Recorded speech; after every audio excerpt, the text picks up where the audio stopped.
Olá, irmãos, paz do Senhor a todos vocês que acompanham o canal Forjados pela Palavra. Meu nome é Gideon Gomes e hoje eu vim aqui falar com vocês sobre Josué e Caleb. Mas antes de tudo, eu quero convidar você que é novo no canal a se inscrever no canal, ativar o sininho aqui embaixo, aqui, dar um like, dar um gostei no vídeo. Não custa nada, dá uma força aí para que a gente está com a meta agora de chegar até os 10 mil inscritos. E daí por diante a gente vai aumentando a meta e por aí vai. Amém, irmãos? Então o texto que eu vou falar para vocês aqui, eu não vou ler ele completamente, vou colocar somente na descrição, amém? Porque o texto é longo. E eu vou ler apenas o texto está lá em Números 32 e vou ler a partir do versículo 11 até o 13, amém? Então aqui, então certos varões que subiram do Egito, 20 anos para cima, não verão a terra, que eu jurei a Abraão, Isaque e Jacó, porquanto não perseveraram em me seguir-me. Exceto Caleb, filho de Jefoné, Quenezeu, e Josué, filho de Nun, porquanto perseveraram em seguir o Senhor. E assim acendeu a ira do Senhor contra Israel, e fez-los andar errantes, até que consumiu toda aquela geração, que fizeram da qual os olhos do Senhor. Amém, irmãos? Pois então, essa história começou quando? Deus, Moisés, no caso, ele mandou com que fossem, se eu não me engano, foram 12 espias até a terra de Canaã, né? Terra que manda leite e mel, aquela coisa toda. Só que os espias se depararam lá e eles viram que lá haviam gigantes, haviam nações fortes e poderosas, né? Belicamente, poderio militar e tudo naquela época, na situação daquela época. Então a maioria das pessoas, dos espias que foram lá, temeram, e a nação toda de Israel temeu também. Mas somente Josué e Caleb tiveram a postura de confiar no Deus que fez a promessa, amém? Porque, irmãos, Deus se irou, né? Eu quero trazer minha opinião aqui, por que Deus se irou contra eles nesse momento? Eu entendo, irmãos, que é porque por tudo que Deus fez, todos os prodígios que Deus mostrou no Egito, de Deus ter libertado a nação de Israel do Egito, além da escravidão ali, com grande poder de prodígio, maravilhas, né? Como eles, né, fizeram, como Deus fez, libertou eles com mão forte, abriu o mar vermelho na frente deles, né? Hoje eu fico aqui pensando, se eu tivesse lá, irmãos, vendo aquele mar vermelho abrindo no meio assim, e eu poder passar em terra seca, irmãos, ia ser uma coisa muito maravilhosa de se ver essa cena e ver o poder de Deus. Ou seja, eu imagino que Deus se irou porque aquela nação viu o poder de Deus diante dos seus olhos, viram o sobrenatural do Senhor, e na hora de que Deus queria cobrar que eles tivessem fé nele, eles preferiram se amedrontar, né?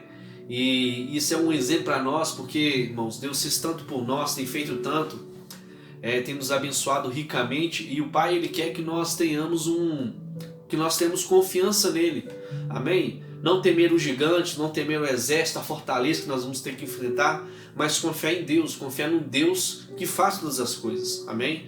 Deus, Ele não se agrada de que a gente não tenha fé nele, né? Então que a Bíblia diz, né?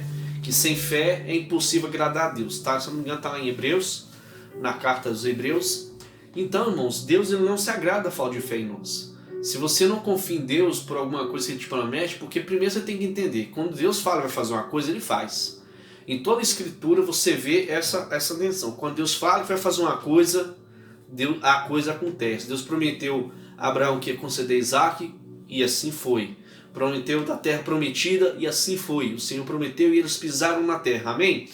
Mas toda a geração, aquela geração de 20 anos para baixo, que estava naquele momento, Deus fez eles andar errantes pelo deserto. Deus fez eles ficar dando volta por causa da incredulidade deles, por causa da falta de fé, né, irmãos? Porque eu não vou criticar muito o povo daquela época, os judeus, porque hoje nós mesmos que somos cristãos no tempo de hoje, nós temos a tendência de ter uma amnésia. Deus faz coisas grandes por nossas vidas, nos abençoa, nos honra, e aí de repente a gente tem uma amnésia instantânea, que diante do problema, da dificuldade, a gente pega e esquece daquilo que Deus já fez por nós, e nos esquecemos das promessas. Eu mesmo já fiz isso, irmão, já esqueci, né? Hoje eu demorei muito tempo para me entender o poder de Deus, entender que não preciso me preocupar com nada, porque o Pai está cuidando de tudo.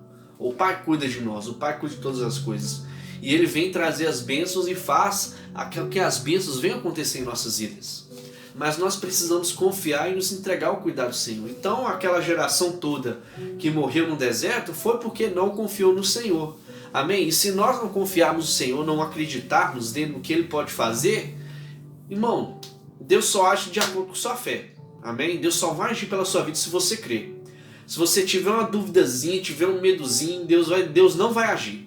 Deus só vai agir se você tiver fé. Amém? Se você tiver certeza, Pai, eu creio que o Senhor vai fazer, e não ter dúvida, não pestanejar, porque Deus procura por pessoas assim, que creiam nele, que creiam no poder dele. Amém? Porque se você crer, você vai fazer paralítico levantar, paralítico andar, você vai curar enfermo, você vai expulsar demônio, mas você tem que crer. Amém? Às vezes a cura não acontece hoje na igreja por falta de fé. É porque a gente tem pouca fé, irmãos. A gente tem pouca fé. Apesar também que nós vamos pensar por um lado também, por que Deus não cura hoje? Por causa da nossa falta de fé, primeiramente. Amém? E também, se toda enfermidade nós tivermos, Deus fosse curar, a gente viver para sempre. Vocês estão entendendo, irmãos? Amém?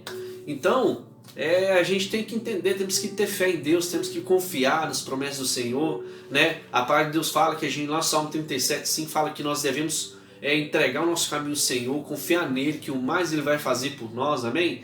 Então, o que Deus quer é que só nós confiemos nele, nos entregamos a ele, né? E essa questão, confiança e fé são a mesma coisa, amém? Então, para você aumentar sua fé, se você é um pouco incrédulo ainda, peça a Deus que aumente sua fé, amém? Ele vai aumentar, mas só que você vai enfrentar rojão também para que a sua fé seja aumentada, amém, irmãos? A fé de vocês vocês vão passar por luta, tribulação, para que a